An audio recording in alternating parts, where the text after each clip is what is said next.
friends, Kaila and Finley of Dox Design here. I'm the owner and lead designer of a remote branding studio that helps pet businesses convert with great, fabulous, and drool-worthy branding. I'm so excited to chat with you guys today all about building a brand for your biz. So let's get right into it. Hey friends, Kaila here of Dox Design, and I'm so excited to talk to you guys about what it means to brand your pet biz. Now, I'm sure when you guys saw this presentation and saw the word branding, you got excited because branding usually means logos and visual things, which we're definitely going to touch on today. But I want to talk more to you about a brand as a whole and give you 3 main takeaways today on how you can actually have a brand that gives you a return on your investment and converts your customers into paying sales. So before we get started, why should you be listening to me about branding? So I'm Kaila. I am not only a dog mom of 3 very sassy dachshunds, which inspired Dox Design, but I'm also a design educator and speaker. So I teach high school students all about graphic design, and I go around and talk to small businesses about how they can use branding and design to grow their biz. So before we dive into the 3 takeaways today, I want to first set up what is a brand. When you hear the word brand, a lot of things come to mind. But the technical marketing definition of it is the practice of creating a symbol or design that identifies a product from other products. So think about it. When you go to buy your coffee, there is a brand you support, and there is a reason that you support it. If you just get a white generic cup, you're probably not going to pay $3.95 for a coffee. But if you're going to Starbucks, you don't really bat an eyelid about it because you are paying for that brand. In terms of the visuals, which is what we do here at Dox Design, we like to say that a brand is more than a logo. I think a lot of small businesses default to a logo as their brand, but it's a lot more than that. In terms of your visual brand, it's the colors, the fonts, the images, the patterns you use. But it's also a lot more than that. It's also the language, the copy, and the tone, which we're going to talk about today.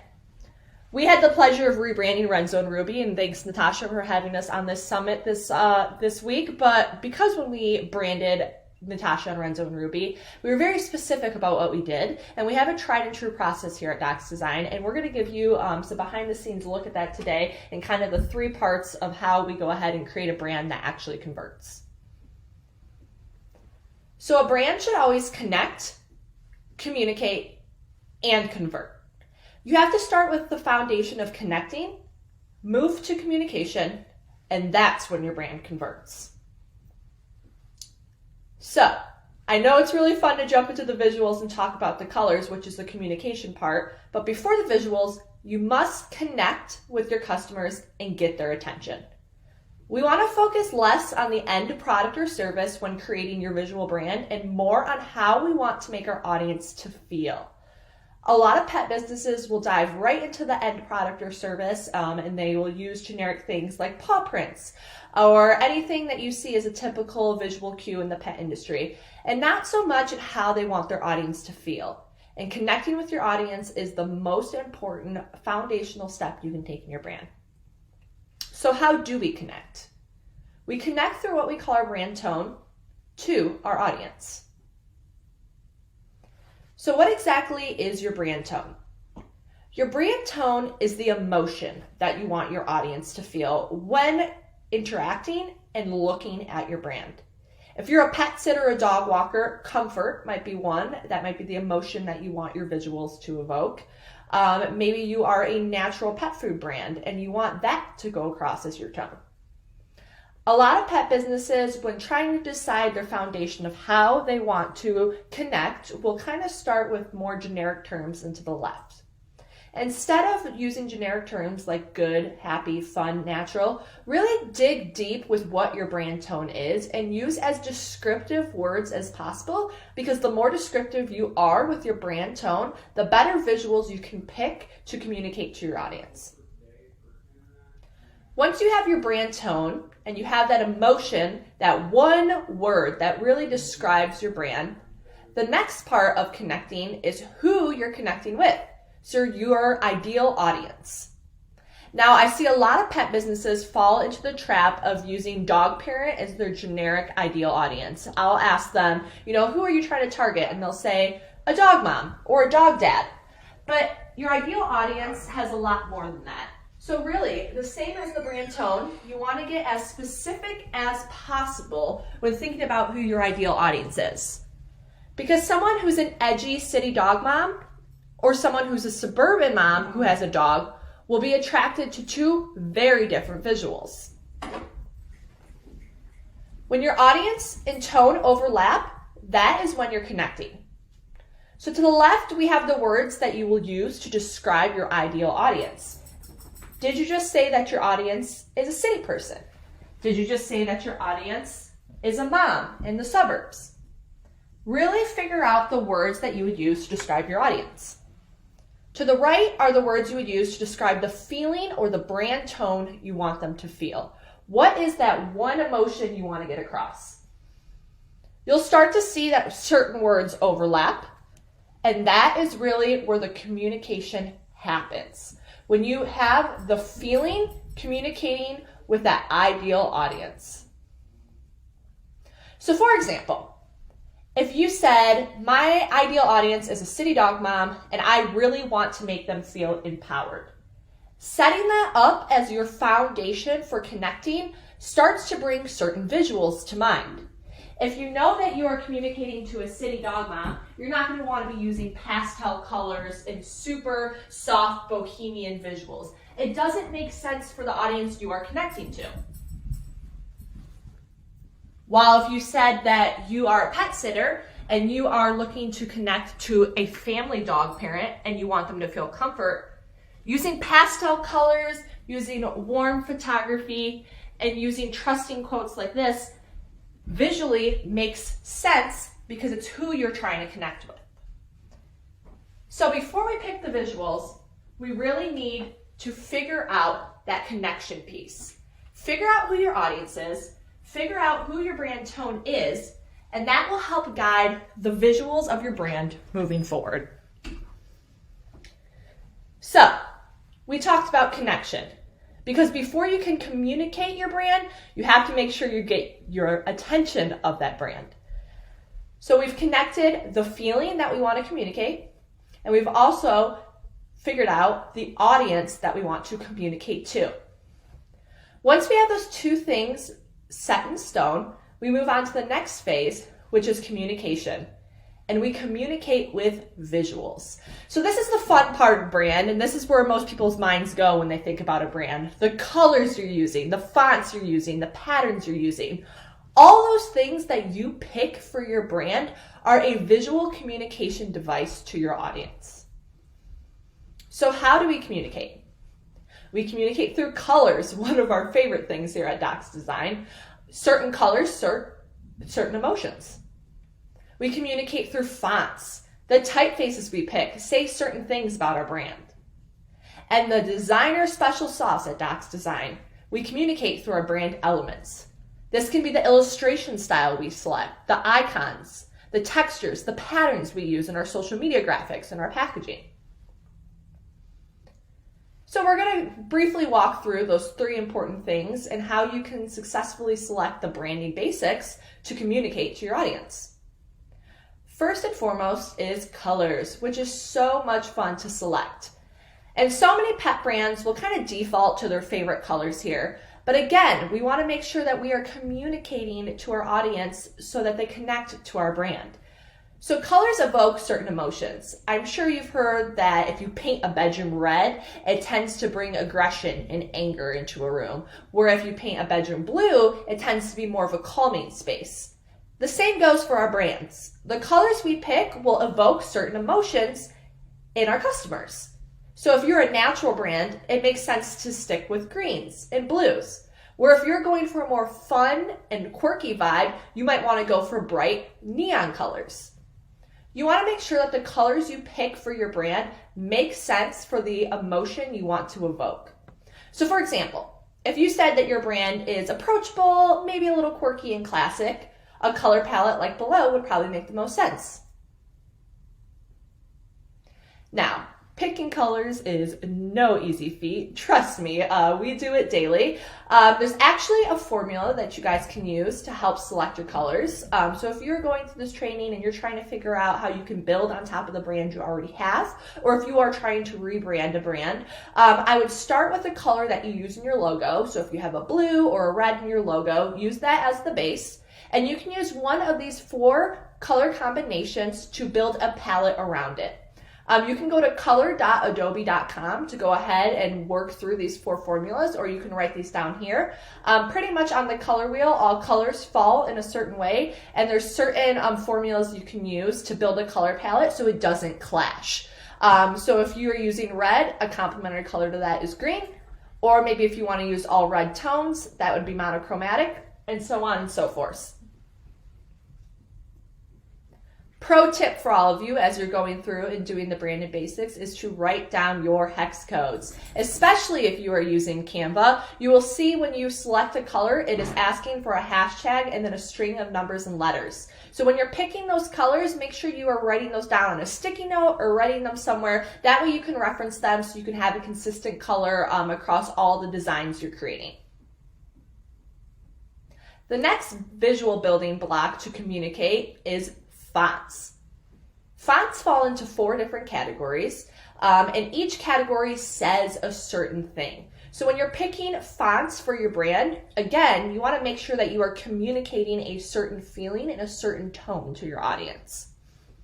Serifs are a more classic typeface that have the little feet at the bottom. Sans serifs are more modern. They're great for a more bold, approachable brand. Display fonts have a bit more personality. So if you're trying to stand out and be a little different, display fonts are great, and there's a variety of them. Then you have your handwritten or your script fonts, which really give off that natural and comforting vibe. So if you're going for a more classic and trusting feel, a serif typeface would probably make the most sense. While if you're going for a more modern and contemporary vibe, a sans serif would probably make the most sense. You want to make sure that you're picking these visual building blocks so they communicate to your audience over and over again who you are as a brand. Again, we want to pick fonts that make sense for your emotion words.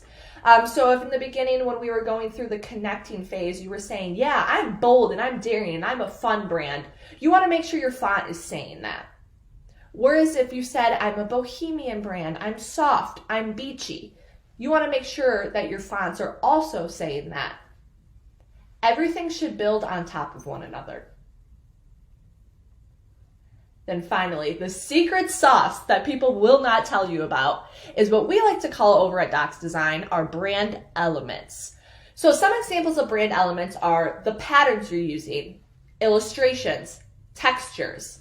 A lot of pet brands will start with their colors and they'll start with their fonts, which is fabulous to have, but sometimes designs can look a little flat if you're just using colors and fonts.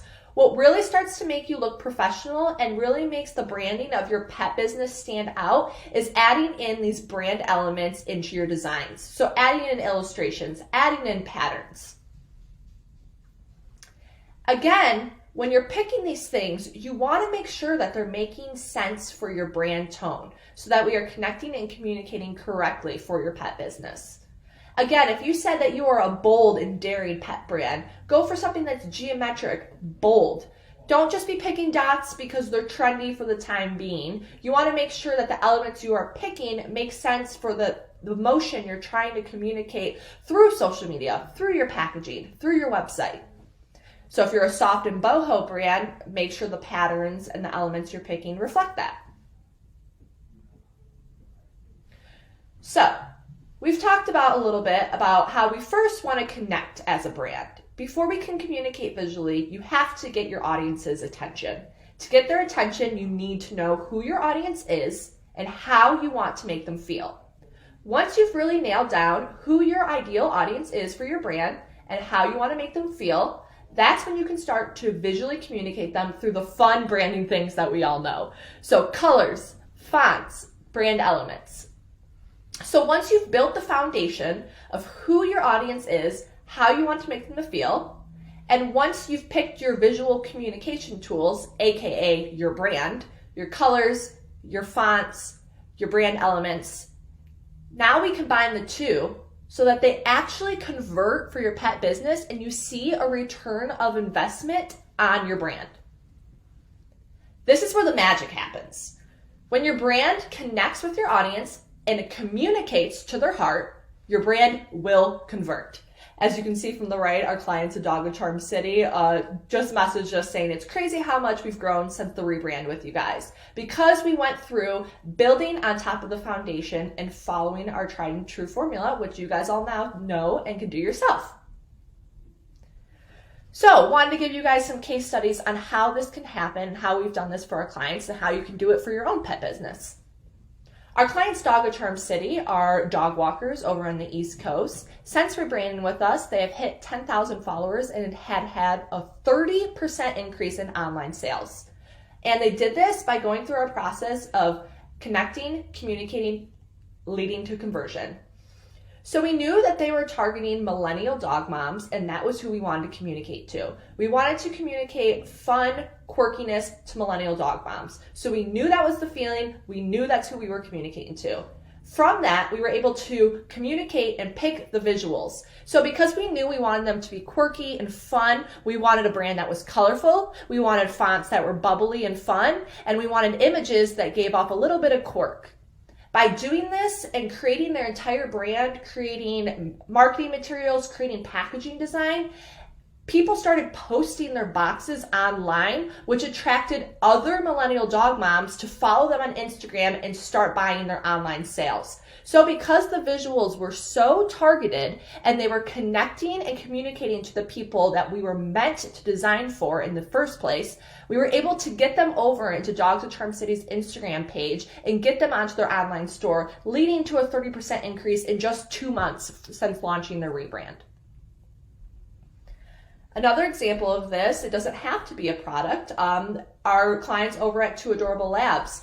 They are a dog blog all around home decor, pets, and food. We worked with Bobby Joe to completely rebrand her blog. We redesigned her website. We redesigned some of the packaging and products that she creates on her online store. And since rebranding, she's had a 50% increase in reader engagement and sponsorship. And that was because we went through connecting, communicating, and converting. We knew that we wanted to connect to more suburban dog moms who were stay-at-home moms, who liked to cook, who did DIY projects, who were into candles, into pets. That's who we knew we were communicating to. We connected with them through the tools that we picked. So we picked a really classic serif typeface because we knew that that was the type of visuals that those sort of stay-at-home dog moms were attracted to. We picked colors that made sense for this, really homey and natural feeling. And from that, being able to craft an entire visual experience around it, it connected to her readers more on an emotional level, and it made them engage more with her brand. From the increased engagement came increased sponsorship, which led to her brand converting. Last but not least, our clients over at Modern Companion, a pet accessory company. They really go for a family, warm, approachable feel. They are now stocked in national retailers and have added additional revenue streams since going through this process with our branding team. We crafted a really handcrafted feel of their packaging, of their social media graphics, and their overall brand, which connected to the certain dog mom of this family home feel that we wanted to give off. From going through this process, they've been able to convert and have been able to connect to more of those dog moms. So, what does it mean to brand your pet biz? It means a lot of things. For a lot of people, when they hear the word branding, they immediately jump to their logo, their colors, their fonts, which we talked about a little bit, and it is important. But a brand is a lot more than that. A brand is connecting with your audience and making them feel something. Think about the brands that you guys love. The brands that would release a new product, would release a new service, and you would buy it immediately just because you're so emotionally connected to your brand. That is what it means to brand your pet business. One of the number one questions I get from small pet business owners is it really worth investing in your brand? Is it worth paying to go through a branding program? Is it worth, can I just get by with the logo I have? Which, yes, when you're first starting out, we all have to start somewhere. And it's great to DIY your brand up into a certain point. But if you're really looking to level up your brand, to get to that next level, to get those loyal customers that you know will do anything for your brand, it's really important to go through these 3 steps that we just talked about today. It's a lot more than just your logo. It's a lot more than just picking a few colors and slapping it on things. It's being intentional and strategic about how you're communicating to your audience. The visual brand is just one part of it, as we talked about today. It's a lot more than that. It's a lot of deep, soul-searching work that we love taking our clients through. So, some key takeaways for you guys today. If you are a pet brand and you haven't started a brand and maybe you just have a logo, one of the first and easiest things you guys can do is to start to establish that visual brand with your emotion in mind. So really start to sit down and think about what that emotion is that you want your pet business to give off. Do you want it to be comfort? Do you want it to be edgy? Do you want it to be kind of that homey family feel? Really start to sit and think about what that emotion word is for your brand and start to pick some colors and some fonts that go with your logo that make sense for that emotion. If you're an already established pet brand and you have a logo, you have a pretty good brand built out, I would encourage you to go back and audit your brand and make sure that it makes sense for your audience. Did you just pick visuals that you liked? Did you just pick blue because you like the color blue? Did you just pick green because you like the color green? If you're an established brand, go back, think about the visuals and think about the words you're using and how you're communicating to your audience. And is there some new, fresh ideas that you can bring in that are based off of these 3 takeaways today that can get you to convert to different audiences you might not have thought about? And if you are a pet brand that's already doing all these things, kudos to you. I can't wait to see what you guys do with this training today. As always, as I mentioned, we are going to be a continued branding partner with Natasha. So if you guys have any branding questions, don't hesitate to reach out.